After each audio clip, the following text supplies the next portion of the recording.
നമസ്കാരം, V D ബിൻഡോയാണ്. പ്രിയമുള്ളവരെ, ഈ കഴിഞ്ഞ ദിവസം തിരുവനന്തപുരം സെക്രട്ടേറിയറ്റിന് മുമ്പിൽ SFIയുടെ നേതൃത്വത്തിൽ ഒരു മാർച്ച് സംഘടിപ്പിക്കുകയുണ്ടായി. ആ മാർച്ചിൽ SFIയുടെ വിദ്യാർത്ഥികൾക്ക് പോലീസിൻ്റെ ഭാഗത്തു നിന്ന് ലാത്തിച്ചാർജ് ഉണ്ടായിരുന്നു, ജലപീരങ്കി ഉപയോഗിച്ചു.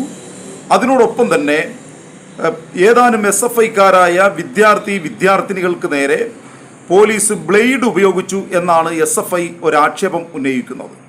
SFI പറയുന്നത്, അതിൻ്റെ സംസ്ഥാന സെക്രട്ടറി തന്നെ പറയുന്നത്, PS സജീവ്, അദ്ദേഹം തന്നെ പറയുന്നത്, തമിഴ്നാട്ടിലെ കള്ളന്മാരുടെ ഗ്രാമമായ തിരുട്ട് ഗ്രാമത്തിലെ കള്ളന്മാർ ചെയ്യുന്നത് പോലെ ഈ 2 കൈവിരലുകൾക്കുള്ളിൽ ബ്ലേഡ് വെച്ച് SFIക്കാരായ വിദ്യാർത്ഥികളുടെ ശരീരത്ത് പോലീസ് വരഞ്ഞു എന്നാണ് പറയുന്നത്.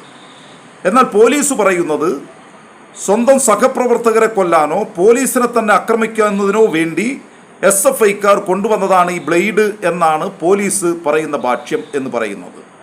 നമുക്കറിയാം, ഇത് SFI ആണ് ചെയ്തത് എന്ന് പൊതുസമൂഹം വിശ്വസിക്കുന്നുണ്ടെങ്കിലും അവരത് സമ്മതിക്കുന്നില്ല എന്നുള്ളത് ഒരു വസ്തുതയാണ്. കാരണം ഇവരുടെ ജേട്ടന്മാരാണല്ലോ CPM എന്ന് പറയുന്നത്. ആ CPMൻ്റെ നേതാവാണല്ലോ ശിവൻകുട്ടി.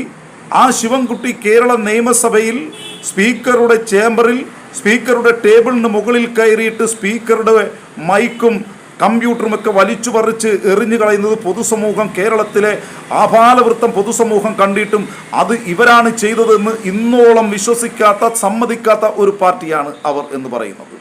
TP ചന്ദ്രശേഖരനെ കൊന്നത് ഞങ്ങളാണ് എന്ന് സമ്മതിക്കാത്തൊരു പാർട്ടിയാണ് CPM എന്ന് പറയുന്നത്.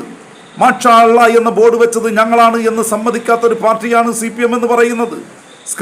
കാബീർ സ്ക്രീൻഷോട്ട് ഉണ്ടാക്കിയത് ഞങ്ങളാണ് എന്ന് സമ്മതിക്കാത്തൊരു പാർട്ടിയാണ് അവർ. PM ശ്രീയിൽ ഒപ്പുവെച്ചത് ഞങ്ങളാണ് എന്ന് സമ്മതിക്കാത്തൊരു പാർട്ടിയാണവർ.